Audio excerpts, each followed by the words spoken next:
রোজা রেখে ইনহেলার নেওয়া যাবে কিনা, রোজা অবস্থায় ডায়াবেটিস পরীক্ষা করা যাবে কিনা, রোজা রেখে নাভির নিচের অপ্রয়োজনীয় পশম কাটা যাবে কিনা, রোজা রেখে মিথ্যা বললে রোজা ভেঙে যাবে। রমজান মাসে যে সকল ব্যবসায়ীরা নিত্য পণ্যের দাম বাড়িয়ে দেয় তাদের ক্ষেত্রে ইসলামের হুকুম কি? কোন ব্যক্তি রোজা রেখে নামাজ না আদায় করলে রোজার কোনো ক্ষতি হবে? রমজানে মৃত মানুষের জন্য কোরআন খতম জায়েজ কিনা, রোজা কত বছর থেকে রাখতে হবে, সাহরি না খেয়ে কি রোজা হবে? আমার বন্ধু মাওলানা সাতপন্থী, সে বিশ্বাস করে ধূমপান করলে রোজা ভাঙ্গে না, নাউজুবিল্লাহ। রোজা রেখে ব্রাশ করা যাবে কি? মাকরু কি?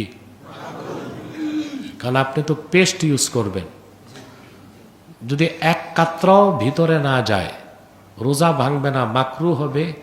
যা একা স্বাদের কারণে। কিসের কারণে? কারণ ওতে তো পিপারমেন্ট আছে।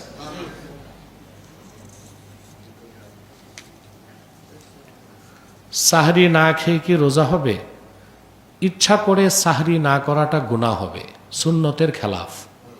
হ্যাঁ, রাসূলুল্লাহ সাল্লাল্লাহু আলাইহি ওয়াসাল্লামের হাদিস, তাসাহহারু, তোমরা সাহরি করো। কি করো?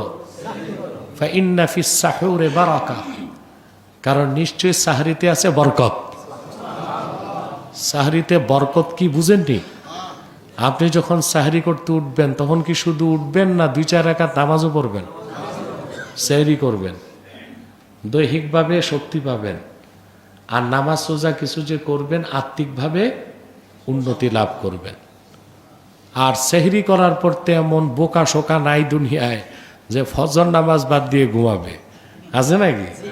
তাহলে ফজর নামাজটাও জামাতের সাথে করা হলো। রমজান মাসে যে সকল ব্যবসায়ীরা নিত্য পণ্যের দাম বাড়িয়ে দেয় তাদের ক্ষেত্রে ইসলামের হুকুম কি? যারা সিন্ডিকেট বা মজুতদারির মাধ্যমে দ্রব্যমূল্যের দামকে বৃদ্ধি করে, এটা তো এক প্রকার জুলুম।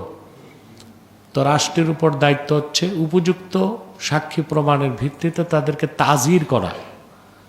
এখানে কেসাস নাই, তাজির আছে, অর্থাৎ কিছু উত্তম মধ্যম দেওয়া, পানিশমেন্ট দেওয়া, জরিমানা করা।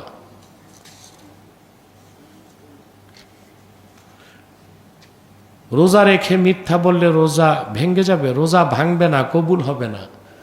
রোজা ভাঙবে না, কিন্তু রোজা কবুল হবে না। বিশ্বাস করে আমার বন্ধু মাওলানা সাতপন্থী, সে বিশ্বাস করে ধূমপান করলে রোজা ভাঙে না, নাউজুবিল্লাহ। সাতপন্থী বলেই তো মাথাটা উলাইছে, পচে গেছে মাথা। যদিও সে ধূমপান করে না, বিষয়টা দলিল দিয়ে জানাবেন। অবশ্যই ধূমপান করার দ্বারা রোজা ভেঙে যাবে, কারণ নিকোটিন, ধোঁয়া, সিগারেটের অংশ ভিতরে যায়, ঠিক কিনা? শুধু ভিতরে যায় না, ফুসফুস পর্যন্ত যায়। অতএব রোজা থাকার কোনো সম্ভাবনাই নাই। রোজা রেখে নাভির নিচের অপ্রয়োজনীয় পশম কাটা যাবে কিনা? যাবে। তারাবির নামাজ পড়িয়ে হাদিয়া গ্রহণ করা যাবে কিনা? পারিশ্রমিক নেওয়া জায়েজ নাই, হাদিয়া নেওয়া জায়েজ। বুঝেন নাই? তারাবির নামাজ পড়িয়ে পারিশ্রমিক নেওয়া কি হারাম, হাদিয়া নেওয়া। কারণ পারিশ্রমিক আর হাদিয়ার মধ্যে পার্থক্য কি, প্রশ্ন আসে না? দেখুন, উজরাত বা পারিশ্রমিক হতে শরীয়তে 2টা শর্ত দেয়া আছে। এক, সময় নির্ধারণ করতে হবে, কি? 2, পারিশ্রমিক নির্ধারণ করতে হবে। অর্থাৎ কোনো হাফেজ এসে যদি চুক্তি করে যে আমি আপনাদেরকে 9টা থেকে 10টার মধ্যে 1 পারা পড়াই দিব, সময় নির্ধারণ করছে, আমাকে 30,000 টাকা দিতে হবে, মূল্য নির্ধারণ করছে, এটা পারিশ্রমিক, এটা হারাম, নাজায়েজ। কিন্তু খুশি মনে হাফেজ আসছে, কোনো সময় নির্ধারণ নাই, পারিশ্রমিকও নির্ধারণ নাই। 27 রমজান মুসল্লিরা যদি 50,000, 1 লাখ টাকাও দিয়ে দেয়, ওটা পারিশ্রমিক বলে গণ্য হবে না, হাদিয়া বলে গণ্য হবে, এটা জায়েজ। এই সূক্ষ্ম পার্থক্যটা না বুঝার কারণেই কিছু মৌলবী সাহেব সমাজে ফিতনা সৃষ্টি করতেছে।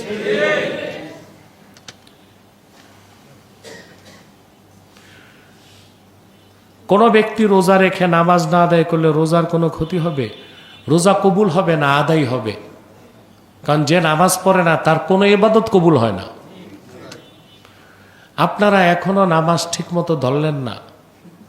আচ্ছা বলেন তো, একটা প্রশ্ন করি, চোর, ডাকাত, সুদখোর, জেনাকার আল্লাহর দৃষ্টিতে বড় অপরাধী না বেনামাজি বড় অপরাধী? উত্তর তো জানেন, কিন্তু আপনাদের চামড়া তো গন্ডারের মতো মোটা। লাগে না তো এই কথা? লাগে? এই জুমার দিন মসজিদে জায়গা নাই, রোডেও লোক থাকে আমাদের এখানে, ঠিক না? আসরের সময় দেখবেন এই লোকগুলো কোথায়? অবশ্য শহরের মসজিদে লোকজন হয় মোটামুটি সব সময়, কিন্তু গ্রাম দেশে দেখবেন আসরের সময় এক কাতার, পরের দিন ফজরে 3 জন, ইমাম, মুয়াজ্জিন, খাদেম। মানে জেনে বুঝে নামাজ ছাড়তেছে। রোজা কত বছর থেকে রাখতে হবে? বালেগ, বালেগা হলেই। ছেলেরা বালেগ হয় 15 বছরে, আর মেয়েরা 9 বছর থেকে যে কোনো সময় বালেগ হতে পারে। রোজা রেখে ইনহেলার নেওয়া যাবে কিনা? না, ইনহেলার তো পানির ফোঁটা, বিন্দু বিন্দু ওষুধ, এগুলো পেটে ঢুকবে, রোজা নষ্ট হবে। অতএব কেউ যদি ইনহেলার ছাড়া মৃত্যুর আশঙ্কা থাকে তাহলে সে কাজা করবে, রোজা পড়ে, কিংবা কখনোই যদি ভালো হওয়ার সম্ভাবনা না থাকে সে ফিদিয়া দিবে।